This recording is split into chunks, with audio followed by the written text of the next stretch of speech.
नमस्कार, मैं हूं श्वेता झा। आप देख रहे हैं सुबह सुबह। मुरादाबाद में एक शख्स को कोरोना वैक्सीन लगने के दूसरे दिन उसकी मौत हो गई। यह शख्स सरकारी अस्पताल में वार्ड बॉय था और उसे 16 जनवरी को अस्पताल में ही वैक्सीन दी गई थी। हालांकि उसकी मौत को लेकर परिवार और अस्पताल के अलग अलग दावे हैं, लेकिन मौत की वजह अभी कुछ साफ नहीं है।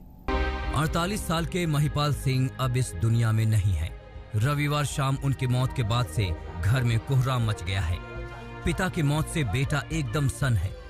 परिवार में किसी को यकीन नहीं हो रहा कि एक दिन पहले तक जिला अस्पताल में ड्यूटी करने वाले महिपाल सिंह को अचानक ऐसा क्या हो गया कि जान ही चली गई। और ज्यादा परेशान करने वाली बात यह है कि देश भर में कोरोना टीकाकरण के अभियान के तहत मुरादाबाद अस्पताल में वार्ड बॉय के पद पर तैनात महिपाल सिंह को भी टीका लगाया गया था। वहाँ से करीबन 1:30 बजे पापा जी बाहर से आए जहाँ वैक्सीनेशन हो रहा था। उनको मैं अपने साथ में बैठा कर घर लाया। पापा जी की सांस फूल रही थी और वो खांस रहे थे। थोड़ा सा निमोनिया था, खांसी जुकाम जो था लेकिन वहाँ से आने के बाद में इनको ज़्यादा तकलीफ होने लगी। महिपाल सिंह को 16 जनवरी को टीका लगा था। परिवार के मुताबिक टीका लगने के बाद उनकी तबीयत बिगड़ गई थी। उन्हें पहले से सर्दी जुकाम था जो टीका लगने के बाद और बढ़ गया। परिवार के मुताबिक घर लौटते वक्त महिपाल सिंह बुरी तरह हाँप रहे थे, लेकिन अस्पताल का दावा है कि 16 जनवरी को महिपाल ने नाइट ड्यूटी भी की थी। अस्पताल के मुताबिक ड्यूटी के दौरान उन्हें कोई तकलीफ नहीं दिखी। सीने में दर्द और सांस फूलने की तकलीफ हुई थी। उसके बाद उन्हें जब तक जिला चिकित्सालय वो मृत अवस्था में ले जाए। तो क्या लगता है सर, जो इंजेक्शन वैक्सीनेशन हुआ क्या उसका कोई रिएक्शन नहीं, परिवार का जैसे आरोप है? नहीं, उसका कोई रिएक्शन नहीं प्रतीत होता है, क्योंकि कल रात में इन्होंने नाइट ड्यूटी भी की थी। कोई समस्या नहीं थी। केंद्रीय स्वास्थ्य मंत्रालय का दावा है कि देश भर में कोरोना टीके लगने के बाद सिर्फ एक मामले में गंभीर और 51 में मामूली साइड इफेक्ट की बात सामने आई है। वैज्ञानिक और डॉक्टर भी बार बार देश को कोरोना वैक्सीन के पूरी तरह सुरक्षित होने का भरोसा दे रहे हैं, लेकिन पिता को खोने के बाद बेटे का शक वैक्सीन की तरफ ही जा रहा है। जी मेरा तो टीके की वजह से कि कौन सा टीका? ये जो कोरोना का लगा वैक्सीन, तो इसकी वजह से मृत्यु हुई है? जी हाँ। महिपाल सिंह की मौत की वजह क्या रही, इस पर पोस्टमार्टम रिपोर्ट ही रोशनी डाल सकती है। पोस्टमार्टम आज किया जाएगा। शरद गौतम, मुरादाबाद, आज तक। जिस टीकाकरण पर गर्व करना चाहिए उसी टीकाकरण पर भारत में राजनीति हो रही है और इस राजनीति में अफवाह का भी अच्छा खासा रोल है। शायद यही वजह है कि जितना सोचा गया था पहले दिन उससे आधा टीकाकरण हुआ। अब इस कोरोना टीके पर मचा है सियासी। दुष्प्रचार से बचकर रहना है। लोगों को बहुत शंकाएं हैं, उनको दूर करें, अब आगे बढ़ें। वैक्सीन लगा के हम अपने लोगों की प्रोटेक्ट करें जिनसे मोर्टेलिटी भी कम हो। किसी भी अफवाह में ना जाए। कहते रहे पीएम कि अफवाह पर ध्यान न दें। देशवासियों को किसी भी तरह के प्रोपेगेंडा, अफवाहें, दुष्प्रचार से बचकर रहना है। कहते रहे स्वास्थ्य मंत्री कि अफवाह न फैलने दें। किसी भी अफवाह में ना जाए।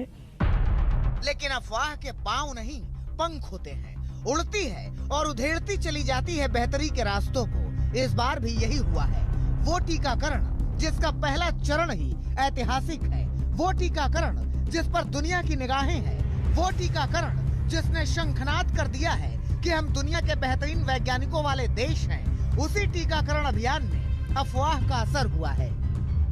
देश में पहले दिन 3 लाख लोगों को टीका लगना था, लेकिन टीका लगा सिर्फ 1,91,000 लोगों को। महाराष्ट्र में 28,000 लोगों को टीका लगना था, लेकिन टीका लगा सिर्फ 18,328 लोगों को। हरियाणा में 7,533 लोगों को टीका लगना था, लेकिन लगा सिर्फ 5,589 लोगों को। पंजाब में 5,900 लोगों को टीका लगना था, लेकिन लगा सिर्फ 1,319 लोगों को। बंगाल में 18,000 लोगों को टीका लगना था, लेकिन लगा सिर्फ 9,730 लोगों को। दुनिया का सबसे तो समझिए कि प्रधानमंत्री ने कहा कि वैक्सीन सुरक्षित है, इस पर भरोसा है। स्वास्थ्य मंत्री ने कहा कि वैक्सीन सुरक्षित है, इस पर भरोसा है। देश के बड़े डॉक्टरों ने कहा कि वैक्सीन सुरक्षित है, इस पर भरोसा है। नीति आयोग के सदस्य ने कहा कि वैक्सीन सुरक्षित है, इस पर भरोसा है। लेकिन विपक्ष को इस पर भरोसा नहीं है। अव्वल विपक्ष के मुताबिक अगर देश के मुखिया वैक्सीन का पहला टीका लगाते तो देश भरोसा करता।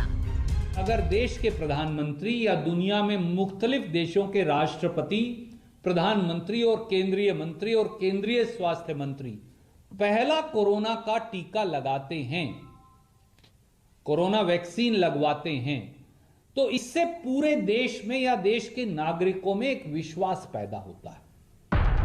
बात तो आपने ठीक कही, लेकिन आपने शायद प्रधानमंत्री नरेंद्र मोदी को सुना नहीं या सुनना चाहा नहीं। चलिए कोई बात नहीं, तब नहीं सुनी तो अब सुन लीजिए।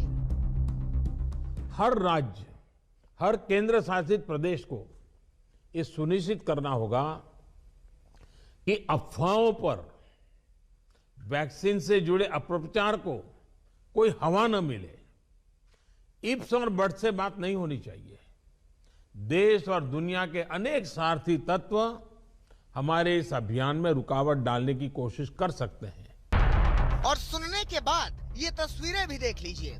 एम्स के निदेशक डॉक्टर रणदीप गुलेरिया टीका लगवा रहे हैं। नीति आयोग के सदस्य डॉक्टर वीके पॉल टीका लगवा रहे हैं।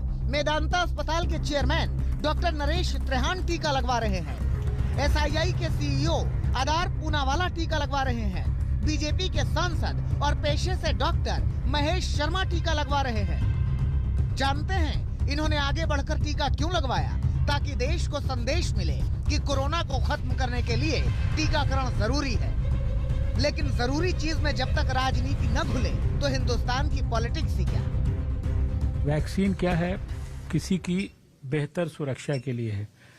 अगर मैं स्वार्थी हो जाऊं तो मैं सोचूंगा कि सबसे पहले मेरी सुरक्षा मैं क्यों नहीं इंतजाम कर लेता जब वैक्सीन आई गई है।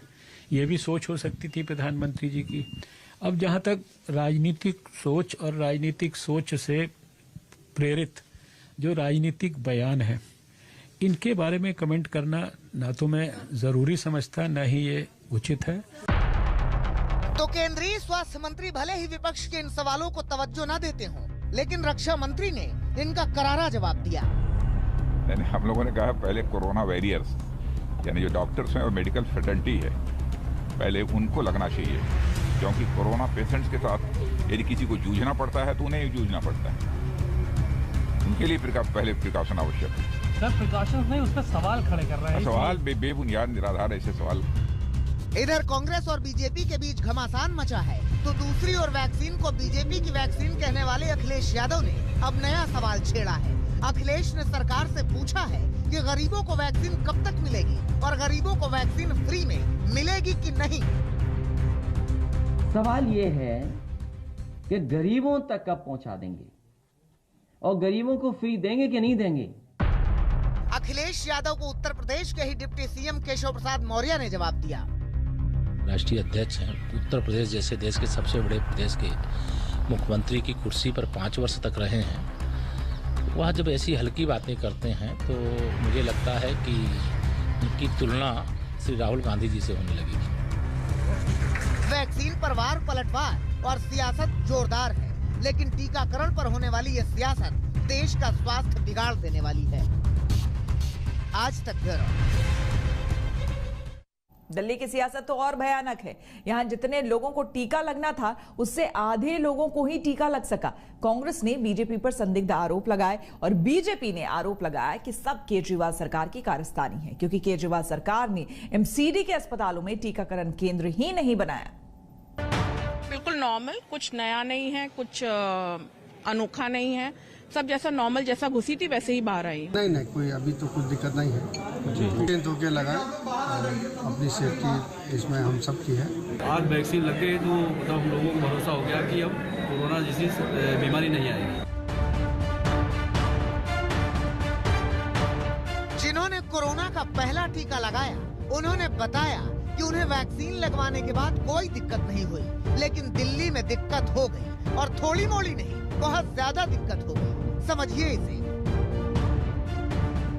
दिल्ली में 8,100 लोगों को टीका लगना था, लेकिन टीका लगा सिर्फ 4,319 लोगों को।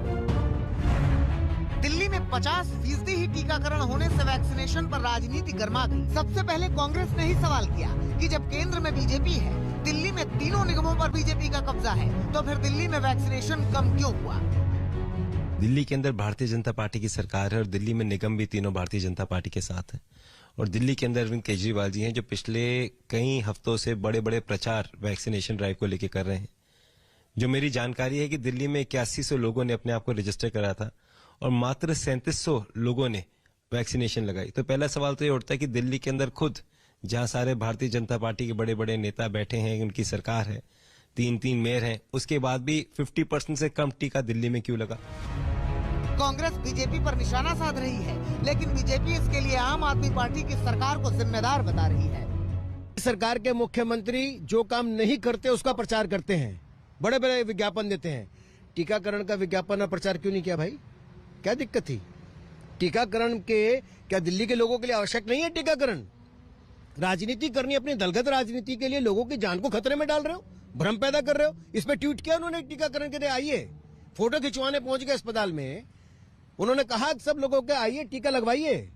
उन्होंने कहा किसी को समय पर पहुंचिए। आपने को मुझे एक विज्ञापन दिखाइए, एक प्रचार दिखाइए।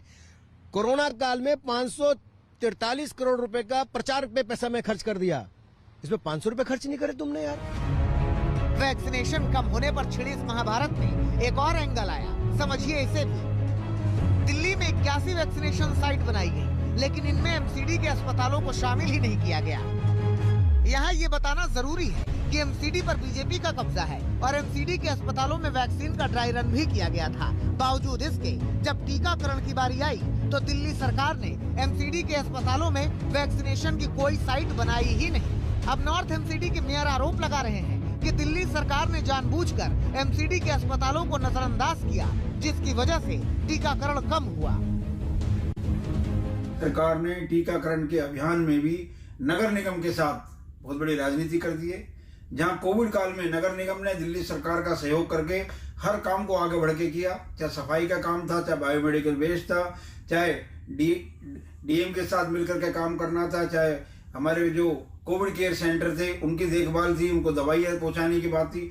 हर काम हमारे अस्पतालों ने, हमारे कर्मचारियों ने, हमारे टीचर्स ने, हमारे डीबीसी कर्मचारी ने बढ़ चढ़ करके किया। लेकिन दिल्ली सरकार ने बहुत ही चालाकी से हमारे जिन केंद्रों पर टीकाकरण होना था उनको उससे बाहर कर दिया।